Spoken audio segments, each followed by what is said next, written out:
Science and Health, Chapter 3. Marriage.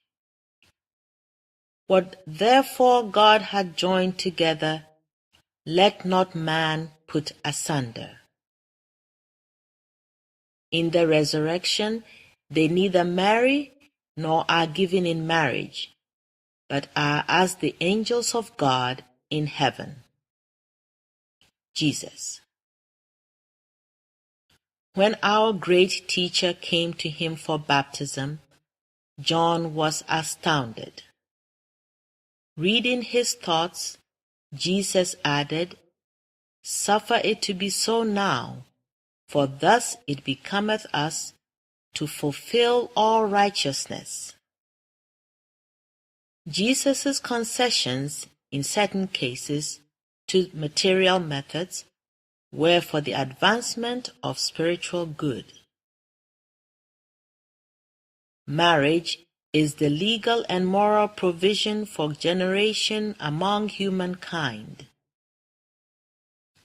Until the spiritual creation is discerned intact, is apprehended and understood, and his kingdom is come as in the vision of the Apocalypse, where the corporeal sense of creation was cast out and its spiritual sense was revealed from heaven, marriage will continue, subject to such moral regulations as will secure increasing virtue. Infidelity to the marriage covenant is the social scourge of all races, the pestilence that walketh in darkness, the destruction that wasteth at noonday. The commandment, "Thou shalt not commit adultery," is no less imperative than the one, "Thou shalt not kill." Chastity is the cement of civilization and progress. Without it, there is no stability in society, and without it, one cannot attain the science of life. Union of the masculine and feminine qualities constitutes completeness. The masculine mind reaches a higher tone through certain elements of the feminine, while the feminine mind gains courage and strength through masculine qualities. These different elements conjoin naturally with each other, and their true harmony is in spiritual oneness. Both sexes should be loving, pure, tender, and strong. The attraction between native qualities will be perpetual only as it is pure and true, bringing sweet seasons of renewal like the returning spring. Beauty, wealth, or fame is incompetent to meet the demands of the affections and should never weigh against the better claims of intellect, goodness, and virtue. Happiness is spiritual, born of truth and love. It is unselfish, therefore it cannot exist alone, but requires all mankind to share it. Human affection is not poured forth vainly, even though it meet no return. Love enriches the nature, enlarging, purifying, and elevating it. The wintry blasts of earth may uproot the flowers of affection and scatter them to the winds, but this severance of fleshly ties serves to unite thought more closely to God, for love supports the struggling heart until it ceases to sigh over the world and begins to unfold its wings for heaven. Marriage is unblessed or blessed according to the disappointments it involves or the hopes it fulfills. To happify existence by constant intercourse with those adapted to elevate it should be the motive of society. Unity of spirit gives new pinions to joy, or else joy's drooping wings trail in dust. Ill-arranged notes produce discord. Tones of the human mind may be different, but they should be concordant in order to blend properly. Unselfish ambition, noble life motives, and purity, these constituents of thought, mingling, constitute individually and collectively true happiness, strength, and permanence. There is moral freedom in soul. Never contract the horizon of a worthy outlook by the selfish exaction of all another's time and thoughts. With additional joys, benevolence should grow more diffusive. The narrowness and jealousy which would confine a wife or a husband forever within four walls will not promote the sweet interchange of confidence and love. But on the other hand, a wandering desire for incessant amusement outside the home circle is a poor augury for the happiness of wedlock. Home is the dearest spot on earth, and it should be the center, though not the boundary, of the affections. Said the peasant bride to her lover, "Two eat no more together than they eat separately." This is a hint that a wife ought not to court vulgar extravagance or stupid ease because another supplies her wants. Wealth may obviate the necessity for toil or the chance for ill nature in the marriage relation, but nothing can abolish the cares of marriage. She that is married careth how she may please her husband, says the Bible. And this is the pleasantest thing to do. Matrimony should never be entered into without a full recognition of its enduring obligations on both sides. There should be the most tender solicitude for each other's happiness, and mutual attention and approbation should wait on all the years of married life. Mutual compromises will often maintain a compact which might otherwise become unbearable. Man should not be required to participate in all the annoyances and cares of domestic economy, nor should woman be expected to understand political economy.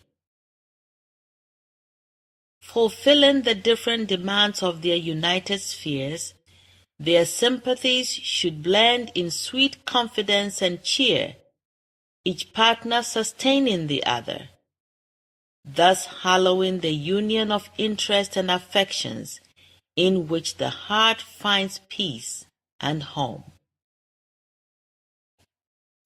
Tender words and unselfish care in what promotes the welfare and happiness of your wife will prove more salutary in prolonging her health and smiles than stolid indifference or jealousy. Husbands, hear this, and remember how slight a word or deed may renew the old trysting times. After marriage, it is too late to grumble over incompatibility of disposition. A mutual understanding should exist before this union and continue ever after, for deception is fatal to happiness. The nuptial vow should never be annulled so long as its moral obligations are kept intact. But the frequency of divorce shows that the sacredness of this relationship is losing its influence, and that fatal mistakes are undermining its foundations. Separation never should take place, and it never would if both husband and wife were genuine Christian Scientists. Science inevitably lifts one's being higher in the scale of harmony and happiness.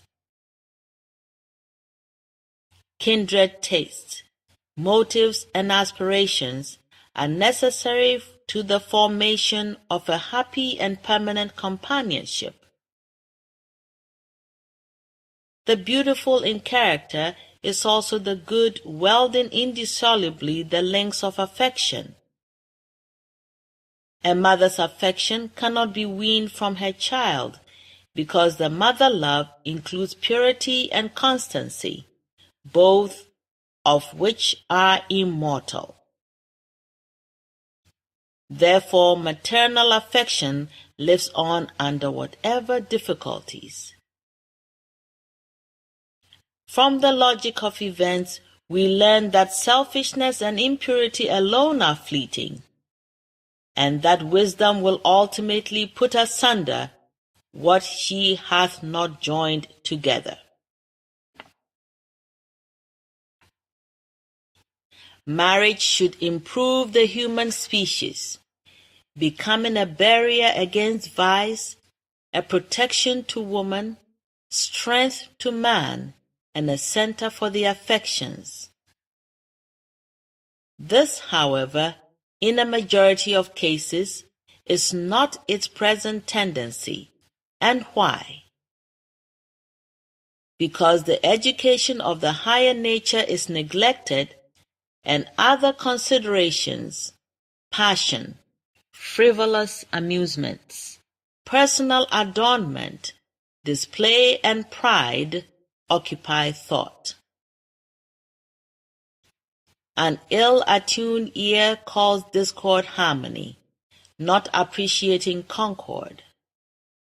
So physical sense, not discerning the true happiness of being, places it on a false basis. Science will correct the discord and teach us life's sweeter harmonies. Soul has infinite resources with which to bless mankind, and happiness would be more readily attained and would be more secure in our keeping if sought in soul. Higher enjoyments alone can satisfy the cravings of immortal man.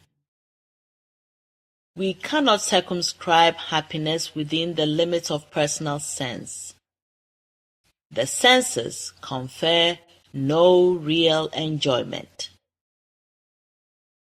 The good in human affections must have ascendancy over the evil and the spiritual over the animal, or happiness will never be won.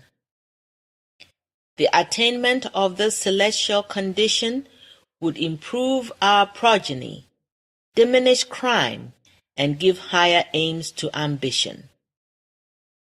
Every valley of sin must be exalted, and every mountain of selfishness be brought low, that the highway of our God may be prepared in science. The offspring of heavenly-minded parents inherit more intellect, better balanced minds, and sounder constitutions. If some fortuitous circumstance places promising children in the arms of gross parents, often these beautiful children early droop and die, like tropical flowers born amid alpine snows. If perchance they live to become parents in their turn, they may reproduce in their own helpless little ones the grosser traits of their ancestors. What hope of happiness, what noble ambition can inspire the child who inherits propensities that must either be overcome or reduce him to a loathsome wreck?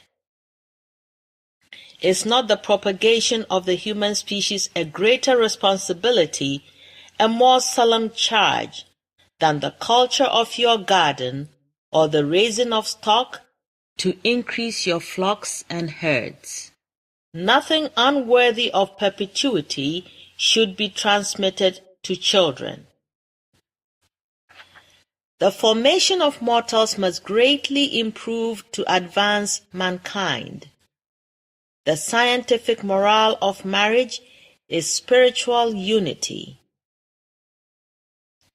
If the propagation of a higher human species is requisite to reach this goal, then its material conditions can only be permitted for the purpose of generating.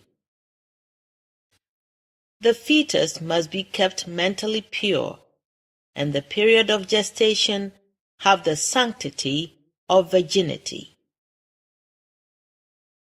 The entire education of children should be such as to form habits of obedience to the moral and spiritual law with which the child can meet and master the belief in so-called physical laws, a belief which breeds disease. If parents create in their babes a desire for incessant amusement, to be always fed, rocked, tossed, or talked to, those parents should not in after years complain of their children's fretfulness or frivolity, which the parents themselves have occasioned. Taking less thought for your life, what ye shall eat, or what ye shall drink, less thought for your body, what ye shall put on, will do much more for the health of the rising generation than you dream. Children should be allowed to remain children in knowledge, and should become men and women only through growth in the understanding of man's higher nature. We must not attribute more and more intelligence to matter, but less and less, if we would be wise and healthy. The divine mind which forms the bud and blossom will care for the human body, even as it clothes the lily.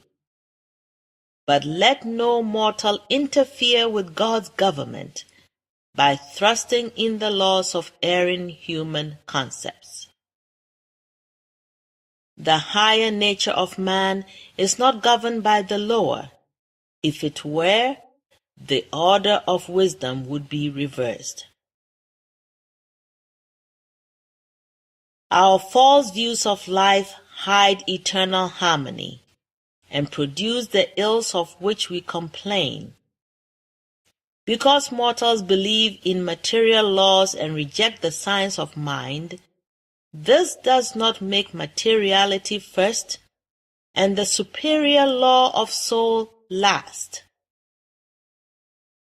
You would never think that flannel was better for warding off pulmonary disease than the controlling mind if you understood the science of being.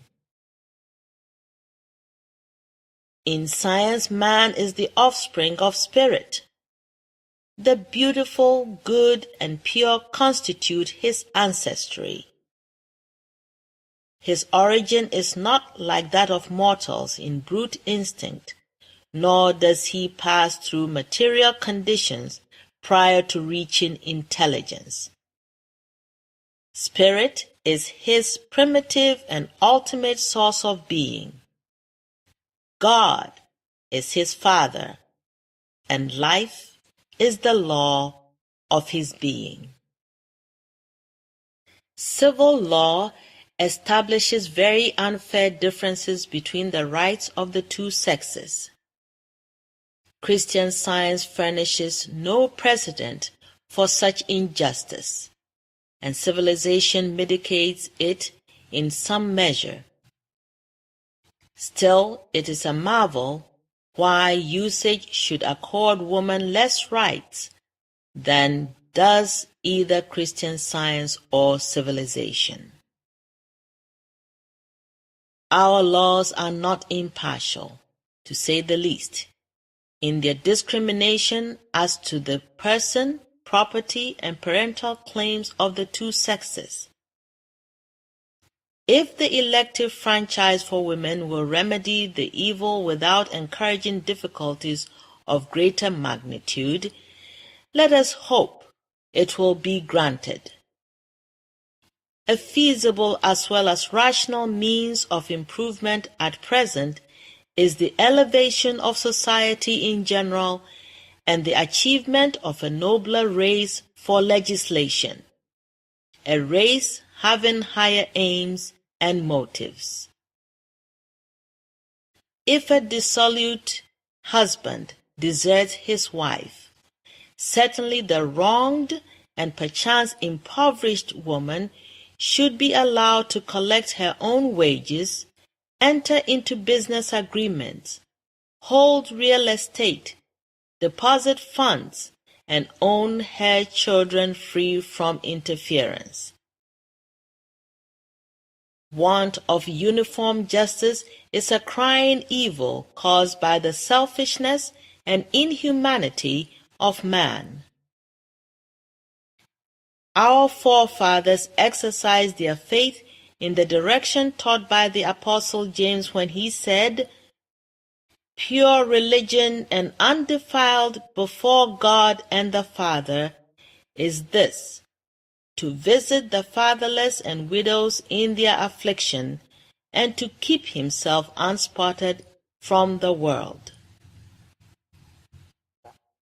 Pride, envy, or jealousy seems on most occasions to be the master of ceremonies, ruling out primitive Christianity. When a man lends a helping hand to some noble woman struggling alone with adversity, his wife should not say, "It is never well to interfere with your neighbor's business." A wife is sometimes debarred by a covetous domestic tyrant from giving the ready aid her sympathy and charity would afford. Marriage should signify a union of hearts. Furthermore, the time cometh of which Jesus spake, when he declared that in the resurrection there should be no more marrying, nor giving in marriage, but man would be as the angels. Then shall soul rejoice in its own, in which passion has no part. Then white-robed purity will unite in one person masculine wisdom and feminine love, spiritual understanding, and perpetual peace. Until it is learned that God is the Father of all, marriage will continue. Let not mortals permit a disregard of law which might lead to a worse state of society than now exists. Honesty and virtue ensure the stability of the marriage covenant. Spirit will ultimately claim its own, all that really is, and the voices of physical sense will be forever hushed. Experience should be the school of virtue, and human happiness should proceed from man's highest nature. May Christ's truth be present at every bridal altar to turn the water into wine and to give to human life an inspiration by which man's spiritual and eternal existence may be discerned. If the foundations of human affection are consistent with progress, they will be strong and enduring. Divorces should warn the age of some fundamental error in the marriage state. The union of the sexes suffers fearful discord. To gain Christian science and its harmony, life should be more metaphysically regarded.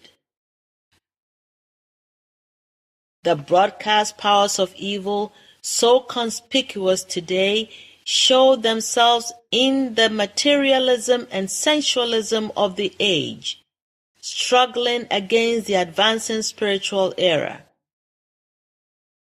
Beholding the world's lack of Christianity and the powerlessness of vows to make home happy, the human mind will at length demand a higher affection.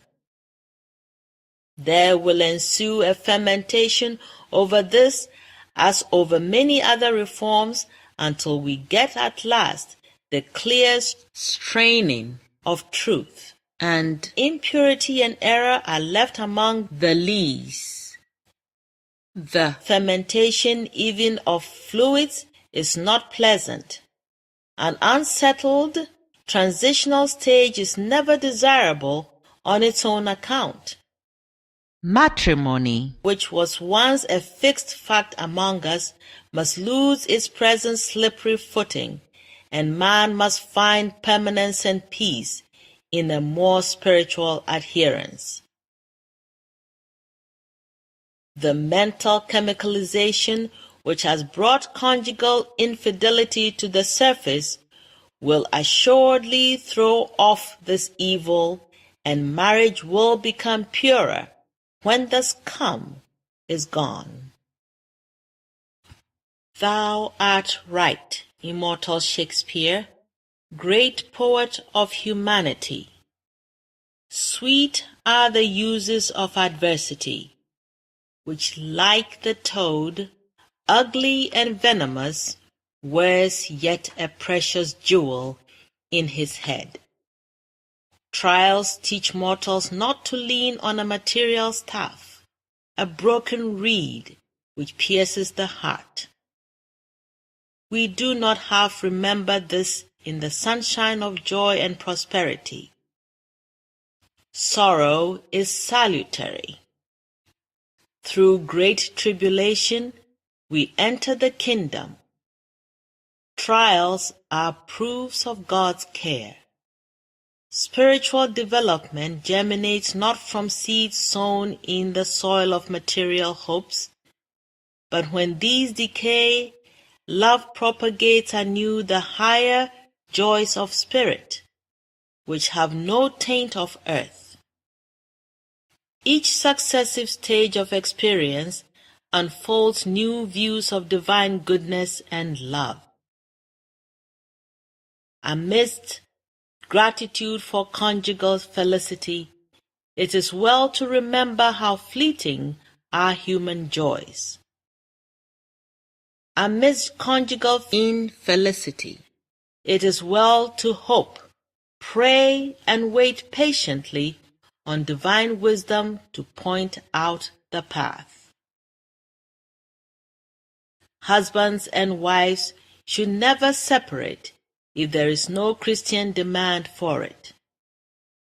It is better to await the logic of events than for a wife precipitately to leave her husband, or for a husband to leave his wife.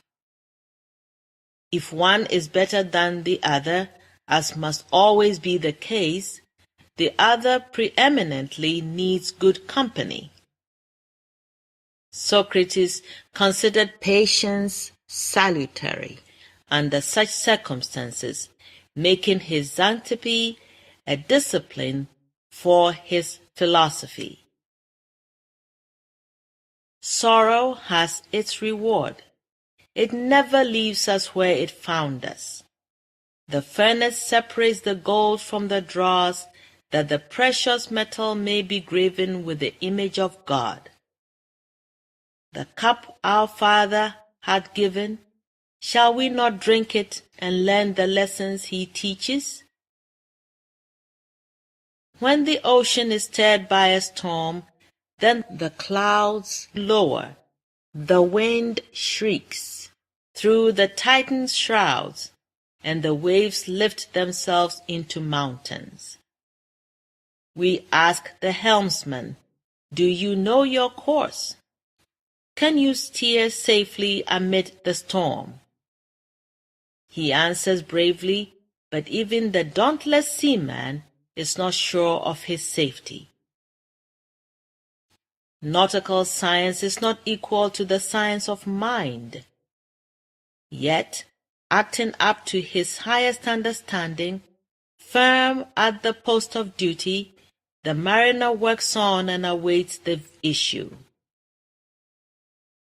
Thus should we deport ourselves on the seething ocean of sorrow.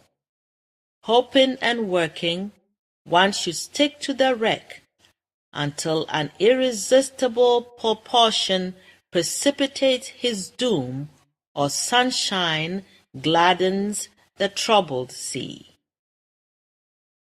The notion that animal natures can possibly give force to character is too absurd for consideration, when we remember that through spiritual ascendancy, our Lord and Master healed the sick, raised the dead, and commanded even the winds and waves to obey him. Grace and truth are potent beyond all other means and methods. The lack of spiritual power in the limited demonstration of popular Christianity does not put to silence the labor of centuries. Spiritual, not corporeal consciousness is needed. Man, delivered from sin, disease, and death, presents the true likeness or spiritual ideal. Systems of religion and medicine treat of physical pains and pleasures, but Jesus rebuked the suffering from any such cause or effect. The epoch approaches when the understanding of the truth of being will be the basis of true religion. At present, mortals progress slowly for fear of being thought ridiculous. They are slaves to fashion, pride, and sense. Sometime we shall learn how Spirit, the great architect, has created men and women in science. We ought to weary of the fleeting and false, and to cherish nothing which hinders our highest selfhood. Jealousy is the grave of affection, the presence of mistrust, where confidence is due, withers the flowers of Eden and scatters love's petals to decay. Be not in haste to take the vow until death do us part. Consider its obligations, its responsibilities, its relations to your growth and to your influence on other lives. I never knew more than one individual who believed in agamogenesis. She was unmarried, a lovely character, was suffering from incipient insanity, and a Christian Scientist cured her. I have named her case to individuals when casting my bread upon the waters, and it may have caused the good to ponder and the evil to hatch their silly innuendos and lies, since salutary causes sometimes incur these effects. The perpetuation of the floral species by bud or cell division is evident, but I discredit the belief that agamogenesis applies to the human species. Christian Science presents unfoldment, not accretion. It manifests no material growth from molecule to mind, but an impartation of the divine mind to man and the universe. Proportionately as human generation ceases, the unbroken links of eternal harmonious being will be spiritually discerned, and man, not of the earthly, but coexistent with God, will appear.